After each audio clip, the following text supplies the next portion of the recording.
Boa tarde, estamos começando mais uma Expressão no Ar, nesta sexta-feira, dia 3 de março, hoje com o Kleber Oliveira aqui no estúdio e a Rosiane Carvalho vai fazer uma participação gravada no nosso programa de hoje. Vamos começar então o nosso bate-papo de hoje, Kleber, com a eleição no Tribunal de Justiça do Amazonas, que vai ser no dia 7 de março para a escolha de um membro do Ministério Público para a vaga de desembargador. Será a 22ª vaga. O Tribunal de Justiça do Amazonas tinha 19 desembargadores. No ano passado foi batido o martelo para a criação de mais 7 vagas, né? E o tribunal começou a ocupar essas vagas. Já ocupou 3, não é isso? E agora parte para ocupar mais uma vaga. Então o tribunal, com a eleição que vai acontecer na terça-feira, o Tribunal de Justiça indica 3 nomes, né, de uma lista de 6 que veio do Ministério Público numa eleição ocorrida há 2 semanas. O Ministério Público tinha 12 candidatos, né? Foi para uma eleição onde os membros do Ministério Público votaram e escolheram 6 nomes desses 12 que vão ser submetidos a uma votação pelos desembargadores do Tribunal de Justiça. Dessa votação saem 3 nomes que serão enviados para o governador José Mello, que é quem faz a escolha dessa vaga, que é chamada vaga do 5º Constitucional. A Constituição diz que 1/5 das vagas de desembargadores, dos membros do Tribunal de Justiça dos estados, 1/5 dessas vagas pertence ao Ministério Público e à OAB, né? Então a OAB ainda deve fazer a sua eleição para indicar também nomes. E essas vagas do 5º Constitucional, diferente das vagas que vêm do próprio Tribunal de Justiça ou do Judiciário, elas são escolhidas pelo governador de uma lista de 3 nomes, né? Então essa lista vai ser formada no dia 7 de março, terça-feira da semana que vem. A Rosiane Carvalho, então, comenta essa situação, que ela tem acompanhado mais de perto os bastidores dessa escolha. Olá, Valmir, olá, Kleber. O contexto político dessa eleição é que o governador José Mello ele volta ao foco do judiciário, dessa vez numa situação menos desconfortável em relação às que ele esteve envolvido nos últimos tempos em julgamentos, né, no Tribunal Regional Eleitoral do Amazonas, em que o mandato dele esteve ameaçado e que os julgadores dele foram justamente esses membros do Tribunal de Justiça do Amazonas. Dessa vez cabe ao governador indicar um novo membro para este tribunal. E a indicação que nós temos de bastidores é que o governador não estaria interessado em criar uma antipatia no judiciário nesse momento. E estaria propenso a prestigiar a escolha que o judiciário indicar como a que recebeu mais votos, a que receberá mais votos para esse novo membro do Tribunal de Justiça do Amazonas. E o grande foco agora para essa disputa se dá realmente dentro do Tribunal de Justiça do Amazonas, ainda mais intensamente na forma como essa lista vai ser formada. E esse tribunal tem feito eleições em que os membros do TJ têm se dividido em blocos, seus blocos internos, seus grupos políticos internos, para a escolha de membros do TRE, do TJ, enfim. E há uma expectativa de como essa composição vai se dar nesse momento, se só por esses parâmetros internos, das políticas internas dos próprios membros do judiciário, ou vai sofrer também essa pressão e essa influência dos parâmetros externos.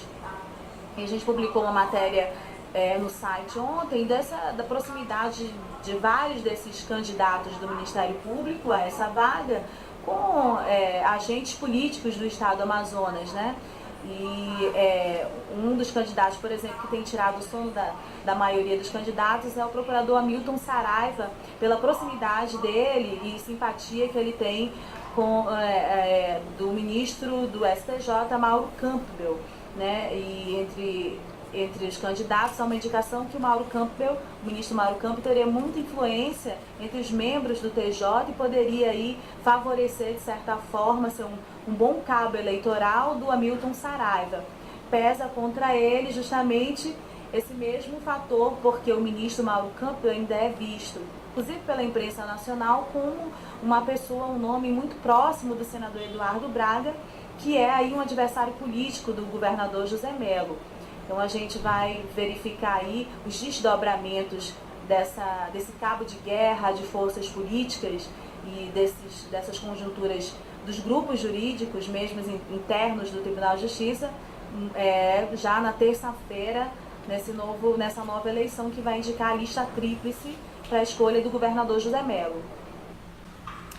Bom, muito bem, a participação da Rosiane Carvalho. É uma disputa acirrada, né? Nós temos aí, a Rosiane cita dois nomes, né? O do procurador Fábio Monteiro e o do procurador que é apoiado pelo Mauro Campbell, mas temos também o procurador Francisco Cruz, né?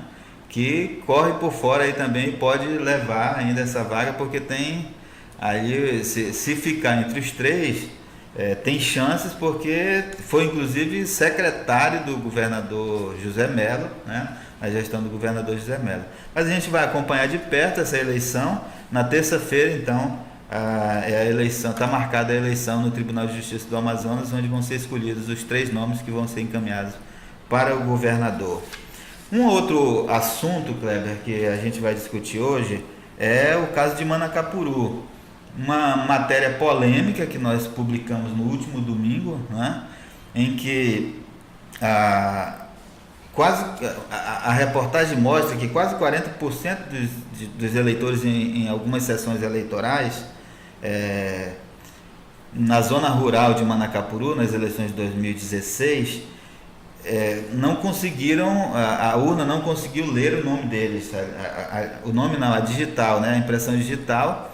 A urna não fez a leitura dessa impressão digital. Quando isso acontece, o mesário pode liberar, mediante a verificação de documentos, né, confirmação de documento de que é a pessoa mesmo que está ali para votar, e ele pode, com a digital dele, liberar o voto na urna para esse eleitor que não teve a sua leitura confirmada lá na biometria, né, na urna biométrica.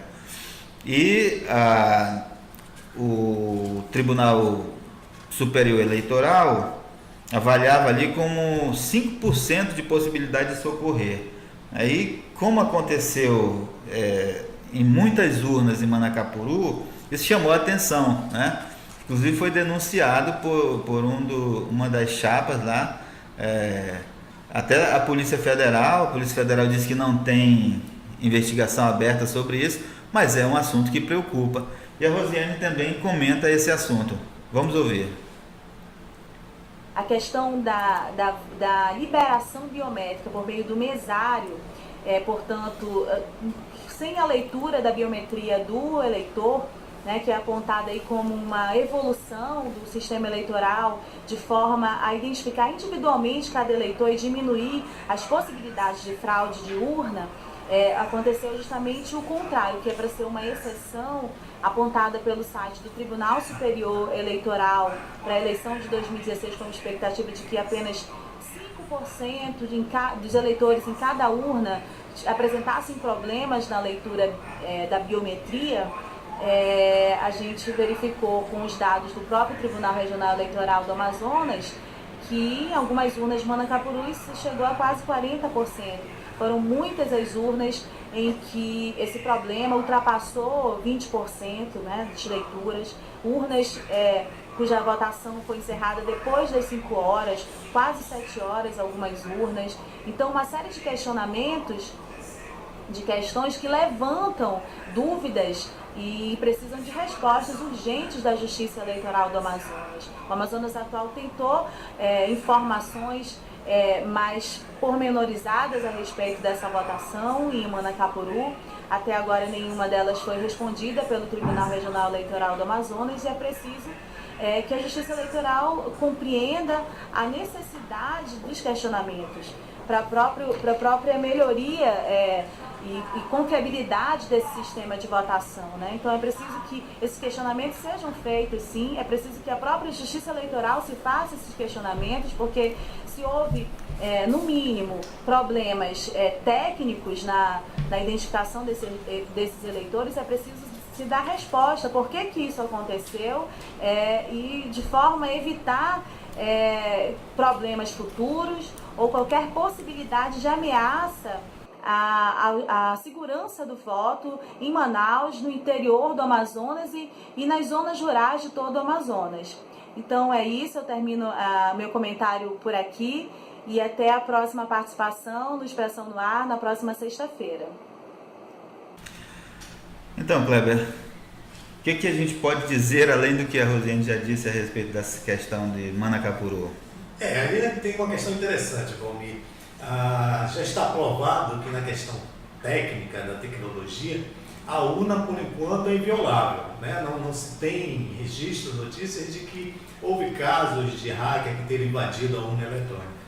Mas tem uma questão também bem peculiar. A eleição ainda é feita com participação do elemento humano, né? E aí é que está o perigo. É estranho que no interior de Manacapuru, praticamente a maioria das zonas apresentassem esse problema técnico. Então, o mesário é que liberou o voto. Quer dizer, há uma possibilidade de fraude nisso. Depende muito aí de quem está operando a máquina, no caso aí na urna eletrônica. A fraude, na verdade, nesse caso, a fraude não seria na urna, né? Mas no processo de votação. Exatamente, no processo, né, de votação. Porque você pode colocar pessoas lá que não estavam, né, ou que não estavam credenciadas e liberar o voto, sei lá. Claro, né? Exatamente. Isso pode ocorrer.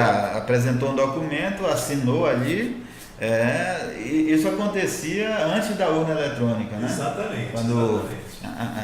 Antes do voto biométrico, né? Que a pessoa podia pegar o título de eleitor de outro, assinar e uma caligrafia parecida e votar no lugar de outra pessoa. Houve denúncia de vários casos sobre isso. Agora, o problema é que parece que a Justiça Eleitoral não tem estrutura para investigar isso, né? A Polícia Federal poderia dar uma resposta, né? Poderia comparar as assinaturas, sei lá. Eu acho que esse caso merece sim ser investigado e a população merece uma resposta com relação a isso. Isso até a nível de curiosidade, porque é curioso que apresente problemas de registro biométrico em tantas urnas. Exato. Uma eleição num só local. Né? E o curioso também, a Rosiane comenta isso, né? É o fato de em várias sessões a eleição ultrapassar as 5 horas da tarde, o tempo limite ali de votação é até 5 horas da tarde. Claro que quando ocorre algum problema na urna, né, e que há necessidade, o eleitor já chegou na sessão e não conseguiu votar, ele pode votar depois das 5 horas da tarde. Isso aí era assim desde sempre, né? Mas desde que o eleitor chegue no horário para votar. Agora é curioso porque essas sessões eleitorais tem pouca gente para votar, né? Tem o dia todo. É curioso que ultrapasse o tempo. Fica em locais de difícil acesso, né, Valmir? Geralmente a fiscalização não vai até lá, isso fica por conta mesmo da estrutura da eleição, do mesário, da pessoa que está comandando a urna. Agora, tem como apurar? Tem. Eu acho que pelo menos buscar saber por que isso ocorreu, né? Exatamente. Se deve, então, essa resposta à Justiça Eleitoral, a Polícia Federal, o próprio Ministério Público Eleitoral devem uma resposta à sociedade. E falando em Ministério Público, nós vamos aqui para o Ministério Público do Estado do Amazonas. Essa semana nós publicamos uma matéria na terça-feira, né, de Carnaval, a respeito das contas do Ministério Público. Estava publicado no Diário Oficial um relatório um resumo do relatório da prestação de contas de 2015, em que havia ali uma série de ressalvas, né? Nós fizemos a matéria e o Ministério Público contestou as informações. O Kleber, como fez a matéria, comenta esse assunto. Ali é uma questão muito curiosa, porque o relatório do Conselho de Procuradores, do Colégio de Procuradores, ele é muito claro, né? Inclusive numa citação lá do procurador, ele deixa bem claro que 110 milhões de reais referentes à Previdência do Na Ministério verdade, Público, 111,5 milhões. 111,5, exatamente. Ele deixa bem claro que se trata de uma dívida, né? O Ministério Público considera que não é, que aquilo é um dinheiro que está em caixa, mas como a previdência da instituição não está definida, não se sabe se adere ao Amazonprev, né? Se tem sua própria previdência, então aquele dinheiro ficou reservado para entrar em caixa quando houver essa adesão. Só que não é isso que diz o relatório, que está muito bem claro, inclusive publicado pelo próprio Ministério Público no Diário Oficial Eletrônico dele. Exato. Essa questão da Previdência é um caso sério, viu, Kleber? Não é só o Ministério Público do Estado do Amazonas, mas o Tribunal de Justiça e o Tribunal de Contas do Estado, que são órgãos fiscalizadores que deveriam dar o exemplo e não dão. Por exemplo, desde a Constituição de 88, os estados deveriam criar sua previdência, né? A sua própria previdência para os servidores públicos. O estado tem a Amazonprev.